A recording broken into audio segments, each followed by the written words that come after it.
Quero fazer aqui um cumprimento para lá de especial ao Jorge Nogueira Felipe, que está lá na galeria visitando pela primeira vez aqui a tribuna da Alerj, né? Ele está dormindo, obviamente.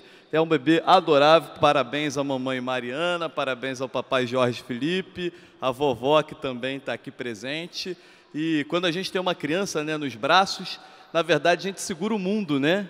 É impressionante, a gente nunca se sente tão poderoso, né, quando segura uma criança no colo, e é uma criança, um bebê adorável, com pouco mais de 1 mês e alguns dias, não é isso? Quase 2 meses. Aliás, o Estado do Rio, o governador poderia comandar o Estado do Rio como se segurasse uma criança, né, com mais carinho e exatamente tendo a possibilidade de levar no colo exatamente a população fluminense que carece disso. Quero fazer outros 2 registros, registrar a presença do prefeito do município de Cordeiro, o Leandro, que está aqui presente, e também do Pedro Henrique, lá de Sapucaia, que também está visitando aqui o Palácio Tiradentes. Abre aspas, me chama de Olimpíada e investe em mim.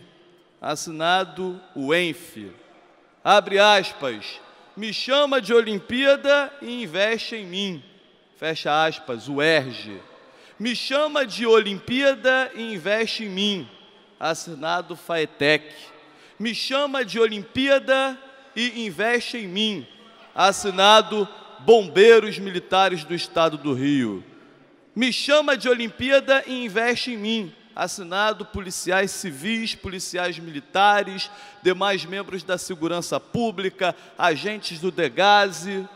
Me chama de Olimpíada e investe em mim.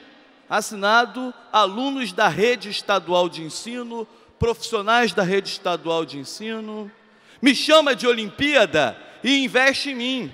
Assinado profissionais terceirizados que não tem nada a ver com a farra das terceirizações e que são punidos não recebendo seus salários.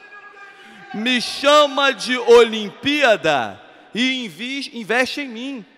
Assinado UPAs e hospitais estaduais que hoje não conseguem dar o mínimo à população.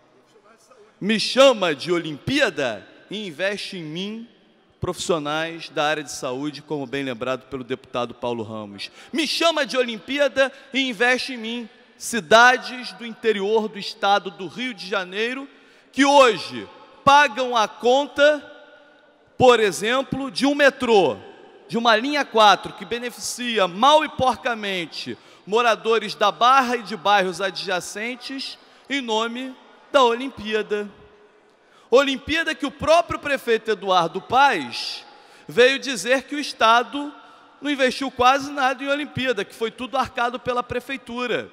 E aí, em nome da Olimpíada, o governo interino do Estado do Rio de Janeiro faz um decreto de calamidade pública que é, no mínimo, deputado Eliomar, uma aberração e uma afronta à inteligência.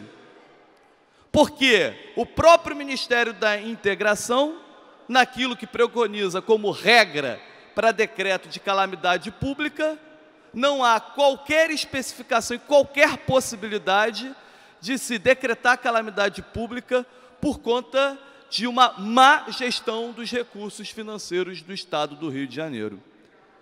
Na verdade, esse decreto é o decreto, na verdade, que reconhece a incapacidade, a impossibilidade daqueles que lá estão de gerir o que é de todos nós, o que é da população fluminense. É inadmissível que se banalize a calamidade pública, como o Estado do Rio está fazendo, abrindo um precedente perigoso, inclusive para a federação, inclusive para a União. E os próprios interlocutores do presidente Michel Temer, presidente ilegítimo e interino, dão conta de que não foi uma orientação do governo federal para repassar os recursos de aproximadamente 3 bilhões de reais ao Estado do Rio de Janeiro. E aí a gente fica pensando, o porquê então do decreto de calamidade pública? Inicialmente, e de forma prudente, o que eu avaliei? Olha, deve ter sido um acordão para poder receber esse recurso. E aí você fica à espera, ainda que de forma muito assustada. Depois você vê declaração de interlocutores do presidente dizendo que não foi uma orientação da Presidência da República para repassar esse valor. Isso cheira mal, isso demonstra falta de transparência e, principalmente, nos faz refletir se essa medida não tem por objetivo diminuir salários dos servidores públicos, quando diz que pode diminuir a jornada de trabalho para, obviamente, diminuir o salário do servidor público, que já não vem recebendo de forma integral e ainda sem ser integral no 10º dia útil do mês, o que por si só configura um absurdo. Será que é para poder pegar empréstimos sem passar pelo crivo dessa casa? Será que a maldade desse decreto é para poder contratar sem licitação? Porque o decreto de calamidade pública permite exatamente essas questões que aqui estão sendo colocadas e que nós já estamos denunciando de forma prévia.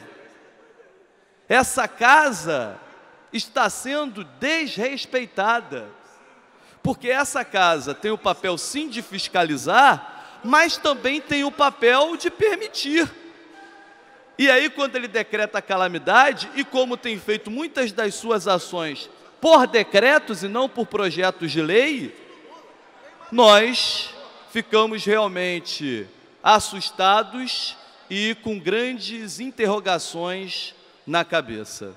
É preocupante e nós temos que estar mais atentos do que nunca.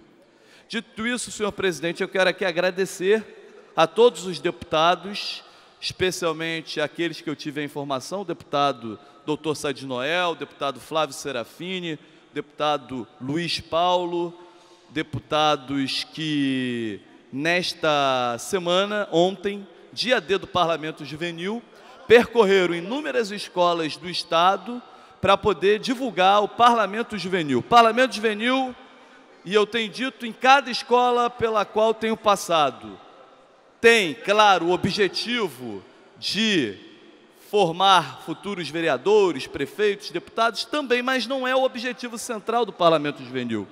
O objetivo fundamental do Parlamento Juvenil é criar cidadãos mais críticos, mais conscientes e mais participativos. Cidadãos que reconheçam-se como seres políticos, porque todos nós somos seres políticos e renegar a política é uma recusa a si mesmo, é uma recusa à vida em sociedade.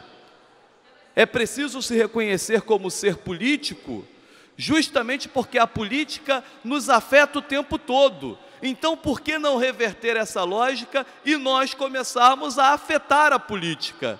Se a política me afeta no dia a dia, se a política me afeta no cotidiano, naquilo que é mais básico e central, é hora de eu começar a afetar a política e cada cidadão, com criticidade, com opinião, com posicionamento, possa estar afetando a política e fazendo a grande transformação que a gente precisa. É por isso, presidente, já encerrando, que eu sou apaixonado pelo Parlamento Juvenil. Eu acho um projeto grandioso, porque se a minha geração está errando, se as gerações passadas erraram, nós não podemos permitir que as gerações futuras insistam no erro e que elas possam ser as grandes transformadoras dessa sociedade doente, que tanto precisa de uma cura e uma cura cada vez mais urgente. Obrigado, senhor presidente.